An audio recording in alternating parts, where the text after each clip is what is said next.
4.2 कल हम सब लोगों का ख़त्म हो गया था। आज हम लोग एक्सरसाइज 4.3 को शुरू करेंगे। राजकुमार, हमारी बात ध्यान से समझिएगा। देखिए 4.3 में क्या है, देखिए हमने 10th क्लास में पढ़ा था, कि अगर कोई ट्रायंगल हो, मान लीजिए ये कोई ट्रायंगल है, ऐसे ये है ABC ट्रायंगल है। इसका कोऑर्डिनेट अगर है x1 y1, इसका कोऑर्डिनेट है x2 y2 और इसका कोऑर्डिनेट था x3 y3। बात समझ पाए होंगे। ये था, तो मैंने 10th क्लास में पढ़ा था एरिया ऑफ ट्रायंगल। क्या पढ़ा था? एरिया ऑफ ट्रायंगल, इसको डेल्टा से लिखते थे। होता क्या था? 1/2 x1 y2 minus y3 plus x2 y3 minus y1 plus x3 y1 minus y2। ये हमने पढ़ा था, इसमें पढ़ा था हमने। इसमें ये कह क्या रहे हैं कि इसमें आप जो है इस एरिया ट्रायंगल को डिटर्मिनेंट लगा करके भी सॉल्व कर सकते हैं। ठीक है, उसके लिए इन्होंने फार्मूला क्या दे दिया, ये देखिए, डेल्टा इक्वल टू 1/2, ऐसे डिटर्मिनेंट लगाया हमने। x1 y1 1, x2 y2 1 और x3 y3 1। ये हो गया एरिया ऑफ डिटर्मिनेंट का फार्मूला। बात हमारी समझ पाए होंगे। एरिया ऑफ डिटर्मिनेंट का फार्मूला ये है, जब इसको हम एक्सपेंड करते हैं तो हमको यही रिलेशनशिप मिल करके सामने आ जाता है। तो 10th क्लास वाला था, पहली बात। दूसरी बात, अगर 3 पॉइंट्स कोलिनियर हों, कोलिनियर का मतलब मैं बता रहा हूँ आपको, जैसे मान लीजिए कि ये एक पॉइंट ये है, एक पॉइंट ये है, एक पॉइंट ये है, ये A हैं, ये B हैं, ये क्या है? C हैं। तीनों पॉइंट्स कैसे हैं? कोलिनियर हैं, यानी संरेख हैं। लिखेंगे, देखिए 3 पॉइंट्स, ध्यान दीजिएगा, 3 points are collinear. 3 points are collinear. अगर कोलिनियर हो जाए 3 पॉइंट्स, तो इसी फार्मूले को हम लिख देते हैं 1/2 x1 y1 x2 y2 और x3 y3 1 1 1 इक्वल टू किसके होना चाहिए? 0 के होना चाहिए। यानी जब यहाँ 0 है बेटा, तो 1/2 भी रिमूव हो सकता है यहाँ से।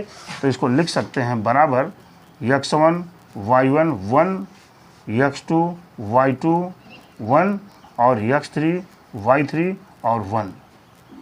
ये किसके बराबर होना चाहिए? 0 के। अगर ये 0 के बराबर हो जाता है तो हम कह देते हैं ये पॉइंट कोलिनियर होगा। और अच्छे से इसको समझते हैं। मान लीजिए हम ये पॉइंट को नीचे ला के कर दिए, ऐसे यहाँ पर पॉइंट आ गया ये, तो एरिया इससे कम होगा कि नहीं कम होगा? बोलो भाई अमरजीत। मैं इस पॉइंट को यहाँ कर दिया, इसका एरिया और कम हो गया। आते आते ये पॉइंट जब यहाँ आ जाएगा, यानी ए पॉइंट यहाँ आ जाएगा, तो तीनों पॉइंट का एरिया क्या हो जाएगा? 0 हो जाएगा। और 0 होने पर आप देख रहे हैं कि तीनों पॉइंट्स क्या हैं? कोलिनियर हैं। कोलिनियर है ना? तो कोलिनियर का ये फार्मूला है, एरिया ऑफ ट्रायंगल का ये फार्मूला है। अच्छा, पहली चीज हम क्या बता रहे हैं, देखिए, take always take positive value. क्या मतलब है कहने के लिए?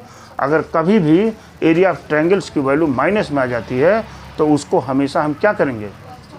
पॉजिटिव वैल्यू लेकर के ही करेंगे। ठीक है। अच्छा, इतना तो हो गया। पहला हमने बताया यहाँ area of triangle, collinear of 3 points, always take positive value बता दिया। थर्ड नंबर यहाँ देखिए, जो सबसे इंपॉर्टेंट क्वेश्चन क्या हैं। मान लीजिए मैंने कहा है आपसे कि आप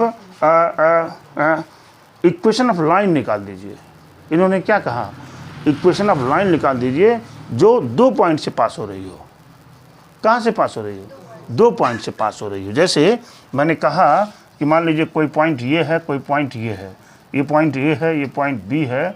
यहाँ पर इसका कोऑर्डिनेट हमने लिखा x1 y1 और यहाँ क्या लिखा? x2 y2। ठीक है। हमने कहा इक्वेशन ऑफ लाइन अब है बात समझिएगा बेटा, equation of line passing through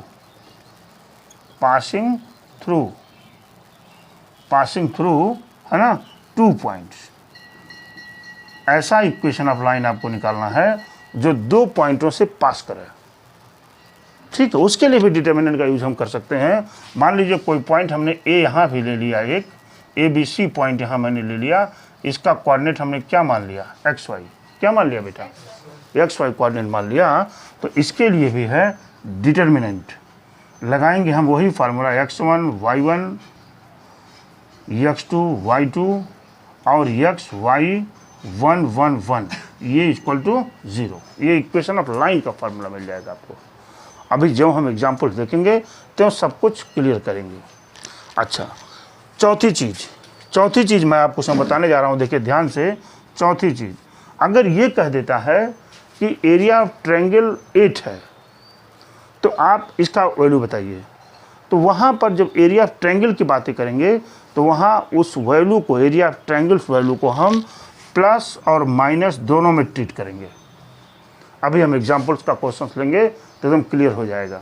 क्या बताया कि अगर कहीं एरिया ऑफ ट्रायंगल्स की वैल्यू दी गई हो तो उसको हम क्या ट्रीट करेंगे, प्लस और माइनस दोनों में ट्रीट करेंगे। ये बात इतना समझ पाए होंगे। मैं अभी एग्जाम्पल्स को करता हूँ और तुरंत आपको समझ में आ जाएगा। Rajkumar, find the area of triangle. एक एरिया ऑफ ट्रायंगल आपको फाइंड करना है हुज वर्टेक्सेस आर 3 8 4 2 5 -1। ये है, ये देखिए, ये ऐसे इन्होंने बना दिया। इसको मान लिया जाए A B और C, ये ट्रायंगल है। इसके वर्टेक्स माने शीर्ष होता है, ये इसका 3 8 है, इसका कितना है -4, 2 है और इसका क्या है 5, 1 है। मुस्कान, इन्होंने कहा जरा एरिया ऑफ ट्रायंगल फाइंड कर दीजिए।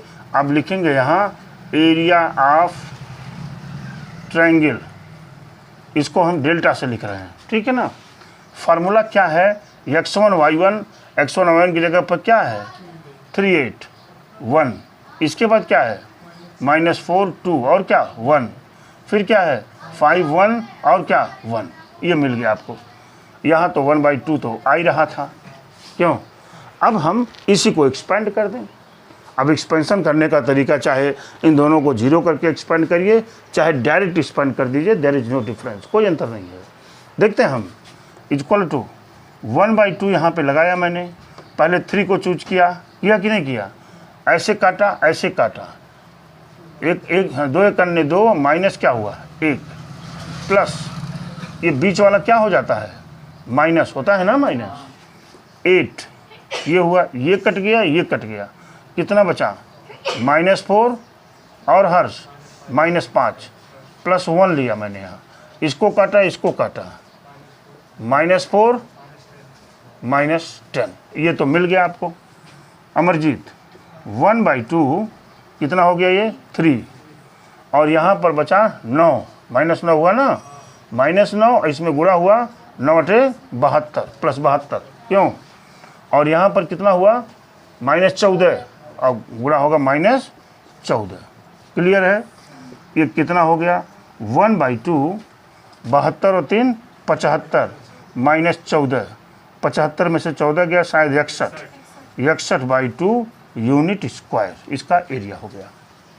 हमने निकाल करके इसको तुरंत किनारे कर दिया कि 61/2 इसका यूनिट्स हो जाएगा। देख रहे हैं पहले वाला जो 10th क्लास में हम यूज करते थे जिस फार्मूले को, उस फार्मूले से ये फार्मूला बिल्कुल आसान है, कोई अंतर नहीं है। अगला क्वेश्चन भी हमें देख लेते हैं। अमरजीत कह रहा find the equation of line joining A 1,3 and B 0,0 using determinant. पहले तो मैं यहाँ तक इस क्वेश्चन को सॉल्व करता हूँ, ठीक है। चलिए, मैंने अभी आपको बताया क्या है आपको, देखिए मैं यहाँ पर कर रहा हूँ इक्वेशन ऑफ ए लाइन। क्या बताया था, equation of A line passing through 2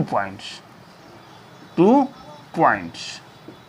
क्या फार्मूला था बेटा, ये था x1 y1 का मतलब 1 3 हो गया ना, और इधर क्या आता था 1, इसके बाद 0 0 और 1, तीसरा क्या आता था xy1, ये हो गया आपका।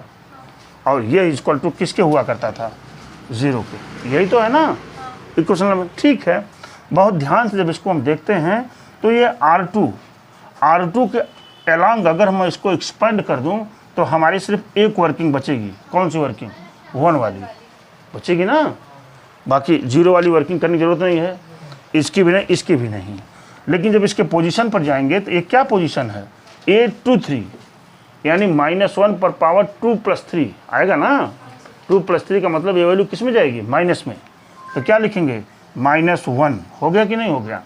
अच्छा, ये कट गया, ये कट गया, यहाँ कहाँ जाएगा? y -3x बराबर क्या हो गया बेटा? 0।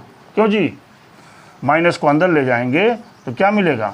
3x - y = 0। ये देखिए, ये लाइन ऑफ इक्वेशन हो गया। ये क्या है? इक्वेशन ऑफ क्या है बेटा? ये इक्वेशन ऑफ लाइन। आपको मैंने ये भी बताया था कि यह जो इक्वेशन ऑफ लाइन आता है, इस पर कौन कौन से पॉइंट पड़ेंगे? ये 1, 3 भी पड़ेगा और 0, 0 भी पड़ेगा। देखिए, उसको संतुष्ट करेगा। 1, 3 संतुष्ट कराइए। 1 x = 1 रखेंगे, y = 3 रखेंगे। देखिए 0 मिल गया। अगर संतुष्ट नहीं करता तब भी हम कह देते कि हमारा क्वेश्चन गलत हो गया है, क्योंकि आपने हाई स्कूल में पढ़ा है कि जिस लाइन पर दोनों इक्वेशंस आ जाते हैं उसके इनफाइनाइट सोल्यूशन हुआ करते थे। आप देखे थे, जहाँ एक जगह इंटरसेक्ट करती थी वहाँ ओनली 1 सोल्यूशन, और जहाँ दोनों पैरेलल मिल जाती थी वहाँ देयर इज नो सोल्यूशन। और कोई भी लाइन तभी किसी को संतुष्ट करता है जब क्या हो जाता है, उसी पर पढ़ते हैं। अब आगे कह रहे हैं एंड फाइंड के, और किसकी वैल्यू फाइंड करनी है? के की वैल्यू फाइंड करनी है। देखिए मैं यहाँ दिखाता हूँ आपको। ये देखिए, ऐसे था ना, ये ए था, ये क्या था? बी था। देखिए, ए पॉइंट दिया है, बी पॉइंट दिया है, यानी इसका कोऑर्डिनेट कितना है बेटा? 1, 3। बी का कोऑर्डिनेट कितना अब है? 0, 0। एक पॉइंट इन्होंने डी भी दे रखा है। देखिए डी, यानी यहाँ है, इसका कोऑर्डिनेट कितना है? k, 0 है कि नहीं है? ये कह रहे हैं and find if D(K0) is a point such that the area of triangle ABD। देखिए ABD बना कि नहीं बना? एक ट्रायंगल इज 3 यूनिट स्क्वायर। हमने अभी बोला है कि जब किसी ट्रायंगल की अगर एरिया आपको मालूम हो तो उसको +-3 ट्वीट करेंगे। हम बोले थे नहीं बोले थे? अभी बोला था मैंने कि इसको +-3 ट्वीट करेंगे आप। ठीक है, चलिए एरिया ऑफ ट्रायंगल की बात हम करते हैं with the help of determinant. क्या कह रहे हो? एरिया ऑफ ट्रायंगल कौन सा? ABD क्या हो जाएगा? 1/2 ऐसे हो गया बेटा। क्या है? x1 यानी 1, 3 क्या हो जाएगा? 1। और क्या हो जाएगा? 0, 0 क्या? 1। और एक पॉइंट मैंने लगाया K0 और कौन सा? 1। ये इक्वल टू किसके है बेटा? +-3। बोला था ना कि आप इसके एरिया को +-3 ट्वीट करेंगे, इधर उधर नहीं करेंगे, +-3 करेंगे ट्वीट। ठीक है, इसमें किसके एक्सपेंड कर दें हम? R2 पर। एक ही वर्किंग बचेगी हमारी, देख रहे हैं ना, एक ही वर्किंग बचेगी। तो आप यहाँ करेंगे एक्सपेंशन अलॉन्ग R2 पर एक्सपेंशन करेंगे तो 1 या -1 लिख दीजिए। ठीक है ना, -1। ये कट गया, ये कट गया, कहाँ जाएगा? 3K बोलिए, 3K हुआ ना? अरे भाई ये कटा, 3K, अरे -0 हो गया। 3K - 0 बराबर क्या? +-3। और यहाँ से क्या लिख देंगे? 3K = +-3 या -3 कर दे। K = क्या? +-1। आंसर चेक करिए।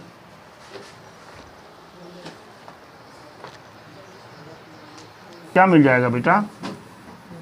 यहाँ क्या मिलेगा? -3K/2 बराबर क्या? +-3 हो गया कि नहीं? और 6 हो जाएगा। हाँ, +-2, यानी यहाँ पर क्या बचेगा? -3 = +-6, यानी K = +-2। This is your answer. यानी उससे मतलब उससे अब कंफ्यूज मत होइए। अब देखिए ये क्या कह रहे हैं, आपको अगर चेक करना है इस आंसर को तो आप आंसर को चेक भी कर सकते हैं। कैसे? इस के की वैल्यू अगर 2,0 पर भी एरिया फाइंड करेंगे तो 3 ही देगा। बात समझ रहे हैं ना? और अगर इसको -2 और -0 पर भी फाइंड करेंगे तो क्या देगा? 3 देगा। क्यों देगा? क्योंकि के की वैल्यू क्या है बेटा? +-2। देख रहे हैं ना? इस के पॉइंट्स की वैल्यू अगर के की जगह पर हम 2 जीरो रख दें तब भी एरिया 3 यूनिट स्क्वायर आएगी, और -2 जीरो रख देंगे तब भी 3 यूनिट आएगी।